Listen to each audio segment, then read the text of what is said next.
ಎಲ್ರಿಗೂ ನಮಸ್ಕಾರ. ನೀವು ನೋಡ್ತಾ ಇದ್ದೀರಾ SS Infotech Kannada YouTube channel. So guys, ಇವತ್ತಿನ ಒಂದು ವಿಡಿಯೋದಲ್ಲಿ ಏನಪ್ಪ ನೋಡ್ತಿದ್ದೀವಿ ಅಂದರೆ, ಎಷ್ಟೋ ಜನ ಜಿಮೇಲ್ ಅಕೌಂಟ್ಗೆ ಬೇರೆ ಬೇರೆ ಡಿವೈಸು ಲಾಗಿನ್ ಆಗಿರುತ್ತೆ. ಅದನ್ನ ಹೇಗೆ ರಿಮೂವ್ ಮಾಡೋದು ಅಂತ ಗೊತ್ತಿರಲ್ಲ. ಅದನ್ನು ಹೇಗೆ ರಿಮೂವ್ ಮಾಡೋದು ಅಂತ ಎಲ್ಲವನ್ನು ಹೇಳ್ತೀನಿ. ಅದಕ್ಕಿಂತ ಮುಂಚೆ ನೀವೇನಾದರೂ ನಮ್ಮ ಒಂದು ಯೂಟ್ಯೂಬ್ ಚಾನಲ್ನ ಹೊಸದಾಗಿ ನೋಡ್ತಾ ಇದ್ದರೆ ಸಬ್ಸ್ಕ್ರೈಬ್ ಮಾಡ್ಕೊಳ್ಳಿ, ಲೈಕ್ ಮಾಡಿ, ಶೇರ್ ಮಾಡಿ, ಕಮೆಂಟ್ ಮಾಡಿ ಅಂತ ಹೇಳ್ತಾ ಬನ್ನಿ ಇವತ್ತಿನ ಒಂದು ವಿಡಿಯೋನ ಶುರು ಮಾಡೋಣ. ಓಕೆ ಗೈಸ್, ಜಸ್ಟ್ ನೀವು ನಿಮ್ಮ ಒಂದು ಗೂಗಲ್ ಅಕೌಂಟ್ನ ಓಪನ್ ಮಾಡ್ಕೊಳ್ಳಿ. ಗೂಗಲ್ ಅಕೌಂಟ್ ಓಪನ್ ಮಾಡಿಕೊಂಡು ನಿಮ್ಮ ಅಕೌಂಟ್ ಮೇಲೆ ಕ್ಲಿಕ್ನ ಮಾಡಿ.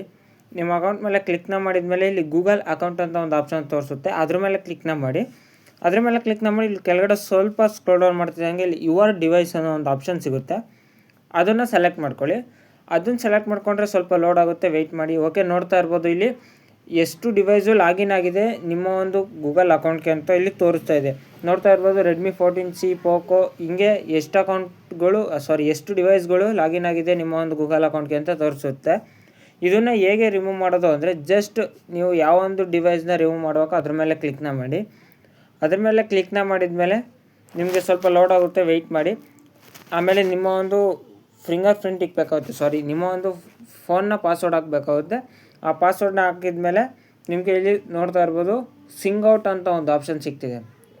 ಆ ಸಿಂಗ್ಔಟ್ ಮೇಲೆ ನೀವು ಕ್ಲಿಕ್ನ ಮಾಡಿದ್ರೆ ಸಾಕು, ಆ ಒಂದು ಡಿವೈಸ್ನಲ್ಲಿ ನಿಮ್ಮ ಒಂದು ಗೂಗಲ್ ಅಕೌಂಟ್ ಆಟೋಮೆಟಿಕ್ಲಿ ರಿಮೂವ್ ಆಗುತ್ತೆ.